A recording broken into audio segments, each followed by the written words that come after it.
Hello YouTubers, this is Murr171. Today I'm bringing you KelTec's new PMR30.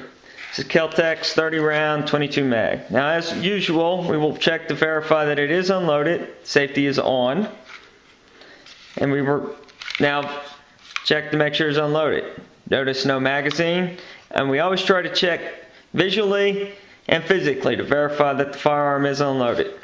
This one is unloaded. Now, we're going to let the slide go forward. We never want to let that just slam forward on an empty chamber. It's bad for the barrel lock up between the slide and the barrel.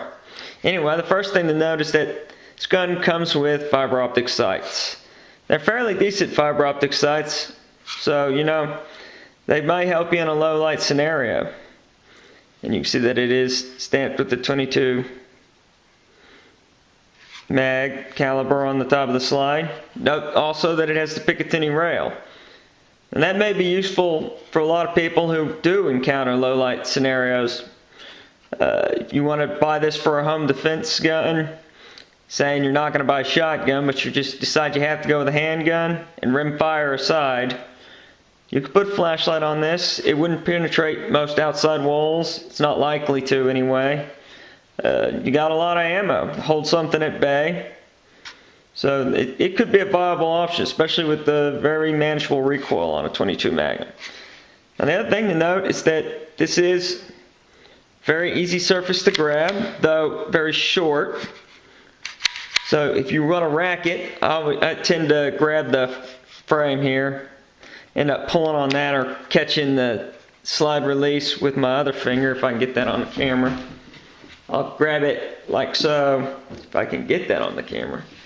And anyway, it'll run right into that slide release there, or into the safety. So, you know, it's not the most easy thing to grab, but I got long fingers, so maybe that's just me. If y'all have that problem, let me know. Now, just while I'm into kind of whining, I guess, the one thing I do not care much for is this long handle. I don't mean height-wise. Height-wise, it's fine. Get my whole hand on there very comfortably. But it's long. I mean, to put that in perspective, here's a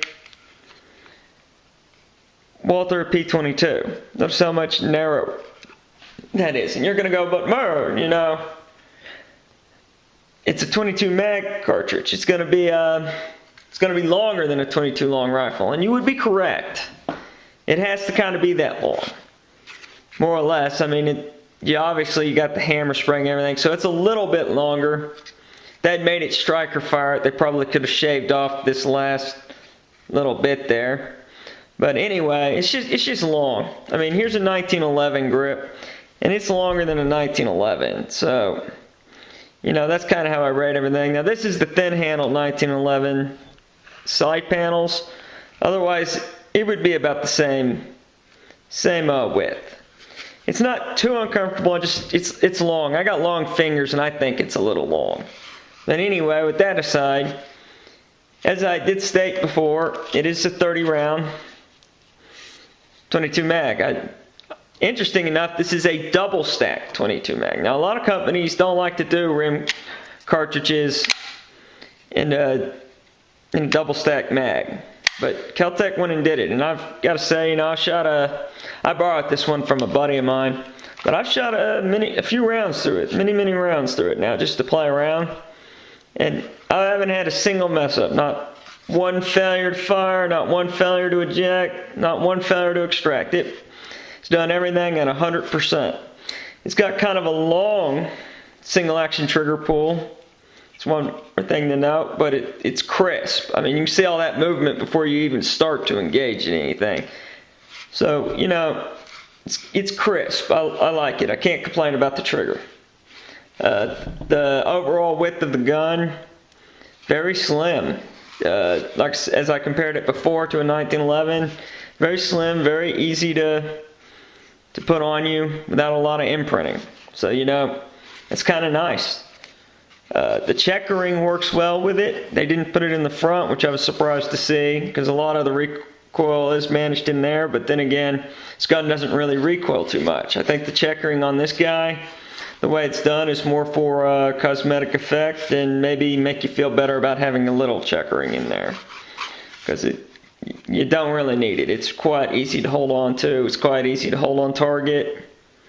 It's kind of a nice thing. I mean, would I buy one of these? I like goofy things. They made it in 22 long rifle. I would certainly buy one or two. I mean, I've been known to do that just to play around with it. But right now, hell, these things are hard to get, is at least at the date I made this video. So I certainly wouldn't pay the inflated price for one. I would buy it for my girlfriend. I just fear her fingers wouldn't be long enough to really grab a good hold on it. But perhaps they are. I don't know. I'd have to let her hold it first. But yeah, I mean, the grip, the caliber is real manageable for a female in particular. It's just this long grip. You know, I'm not moving past that. It's a little bulky, a little awkward, but I don't know. Like I said, it's quite manageable. I have about what's called the bare minimum of large hands. So I have a medium to large hand because I got long fingers, but they're kind of lanky. And I think it's a little long, but very manageable. So there you go. There's my opinion of the long grip. This thing does fire a fireball out at night. I mean, I'll put that on here for you.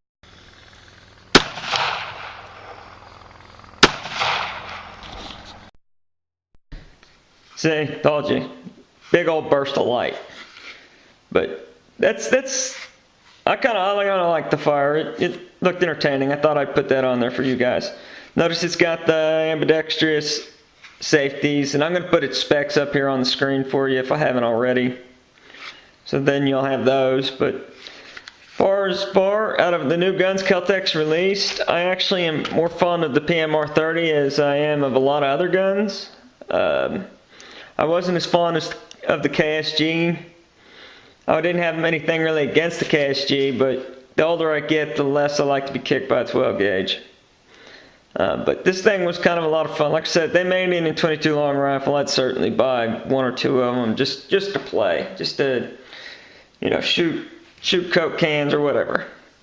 But anyway, I just wanted to bring y'all one of these because a lot of people, you know, haven't seen one in person yet, really, and they kind of, you know, they are around, they do exist, they're kind of fun to shoot. I suggest anybody give it a try if they want to. If it wasn't a rimfire, I'd have more enthusiasm behind a home defense handgun or a carry handgun, but rimfire by definition isn't as reliable as centerfire. But anyway, this was Mara 171. I did like it. Not crazy about the grip. Recoil's very manageable. Sights are doable.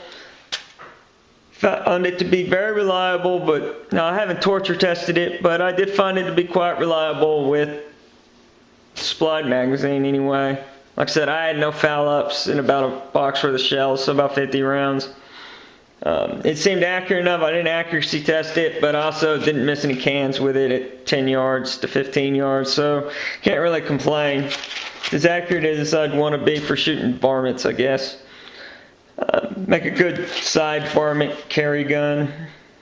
You were out night hunting or something, spotlighting. Anyway, this is Mara 171. I'm signing off. Y'all have any other guns y'all want me to review or anything, let me know. And thanks for watching. Please subscribe.